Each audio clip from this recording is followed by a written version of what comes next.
प्रणाम, मैं हूँ एजल।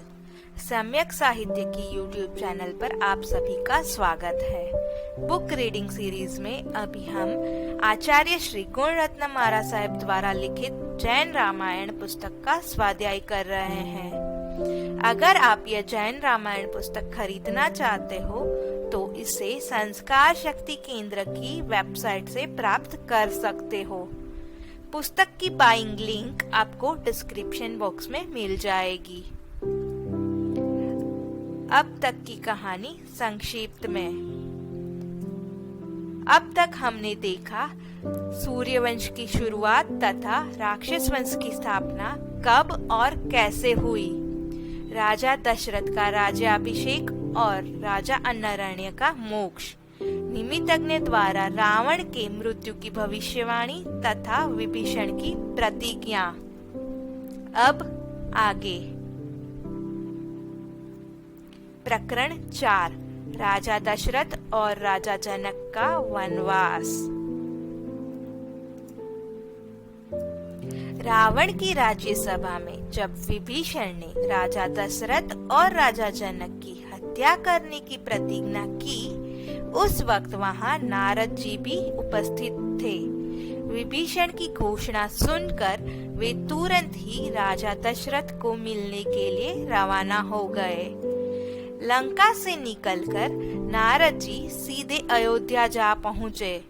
राजा दशरथ ने नारद जी को सम्मान पूर्वक उच्च आसन पर बिठाया और विनय पूर्वक उनसे हालचाल पूछे, जिसके उत्तर में नारद जी ने कहा, मैं श्री सिमंदर स्वामी का दीक्षा महोत्सव देखने के लिए महाविदेश क्षेत्र के पुंडरीकिनी नगर गया था। वहां से मेरुगिरी पर विराजमान तीर्थंकरों की जिन प्रतिमा के दर्शन वंदन करके लंका नगरी में गया। वहां के श्री शांतिनाथ स्वामी के जिन प्रासाद में मूल नायक श्री शांतिनाथ भगवान के दर्शन कर मैं रावण की राज्यसभा में गया। वहां राज्यसभा में ज्ञानी निमित्तज्ञ ने भविष्यवाणी की है कि राजा दशरथ के पुत्र और राजा जनक की पुत्री के निमित्त से रावण की मृत्यु होगी। ऐसी भविष्यवाणी सुनकर रावण के छोटे भाई विभीषण ने क्रोधवश होकर आपकी और राजा जनक की हत्या करने की प्रतिज्ञा ली है। इसलिए लंका से सीधा मैं यहाँ आपको सावधान रहने की विनती करने आया हूँ और यहाँ से अब मैं राजा जनक को भी इस बात से वाकिफ कर सावधान रहने का संदेश देने मिथिला नगरी जा रहा हूँ। इतना कहकर तुरंत ही नारद जी ने मिथिला की ओर प्रयाण किया। मिथिला नगरी पहुंचकर नारद जी ने मिथिला नरेश राजा जनक को विभीषण द्वारा ली गई प्रतिज्ञा के समाचार विस्तार पूर्वक कहकर सुनाए और उन्हें सावधान रहने की विनती की। यहाँ इस घटना का अवलोकन करने से हमें पता चलता है कि नारद जी जैसे धर्मात्मा के हृदय में साधर्मिकों के प्रति कितने उत्कृष्ट भाव थे। वे अपने सब कार्य छोड़कर साधर्मिक की मदद करने में लग गए। राजा दशरथ और राजा जनक भी कितने पुण्यशाली जीव थे कि उनके पुण्योदय से ही नारद जी का आगमन रावण की राज्यसभा में हुआ और उसी पुण्य योग के चलते नारद जी ने उनकी हत्या की प्रतिज्ञा के बारे में सुना और दोनों राजाओं को मृत्यु से बचाने के लिए इस घटना की माहिती उन तक पहुंचाई। कर्म की गति भी कितनी न्यारी है। हमने देखा कि एक तरफ क्रोध और भय के वश होकर एक जीव ने कैसे हत्या की भयंकर योजना कर गाढ़ पाप कर्म का बंध किया। चलिए अब देखते हैं कि पुण्यशाली जीव के पुण्योदय ने उस योजना पर कैसे पानी फेर दिया। इस तरफ अयोध्या नगरी में राजा दशरथ ने अपने मंत्रियों को बुलाकर नारद जी की कही हुई बात पर विचार करना शुरू कर दिया।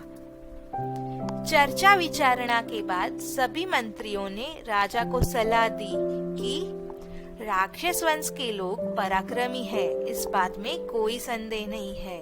साथ ही वे गुप्त और मायावी विद्याओं में भी इतने निपुण हैं कि उनसे बच पाना लगभग अशक्य ही है। इसलिए अनिच्छनीय घटना घटने से पहले ही राज्य का व्यवहार मंत्रियों को सौंपकर योगी पुरुषों की तरह राजा दशरथ वनवास स्वीकार ले, यही इस समस्या से बचने का उत्तम उपाय है। सर्वसम्मति से अयोध्या नरेश राजा दशरथ ने वनवास स्वीकार लिया और भगवा वेश धारण कर अकेले ही वन की ओर प्रस्थान किया। राजा दशरथ के जाने के बाद उनके मंत्रियों ने उनके ही जैसी समान कद और माप की जीवंत दिखने वाली लाख की मूर्ति यानी लेप्य मूर्ति गुप्त स्थान पर बनवाई और उस मूर्ति को राजा के शयन खंड में उनकी जगह पर सुला दिया।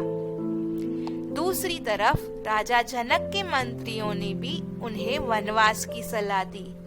राजा जनक ने भी राजा दशरथ की तरह ही राज्य को मंत्रियों के हवाले कर वन की ओर अपने कदम बढ़ाए और उनके मंत्रियों ने राजा जनक की मूर्ति बनवाकर शयन खंड में रख दी।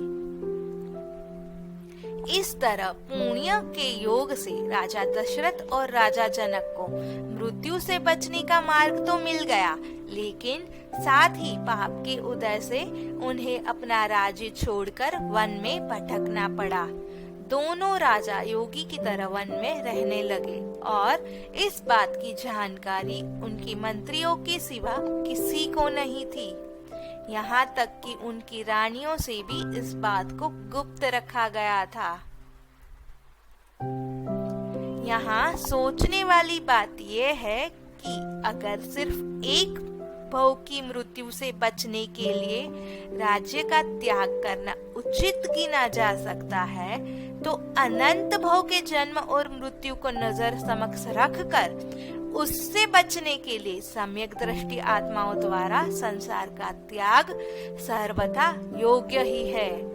यही कारण है कि सम्यक दृष्टि आत्मा भौतिक सुख सामग्रियों का उपभोग करते हुए भी योग्य समय आने पर या निमित्त मिलने पर एक ही क्षण में इन सामग्रियों का त्याग कर खुशी खुशी वैराग्य ग्रहण कर जीवन को त्यागमय बनाते हैं।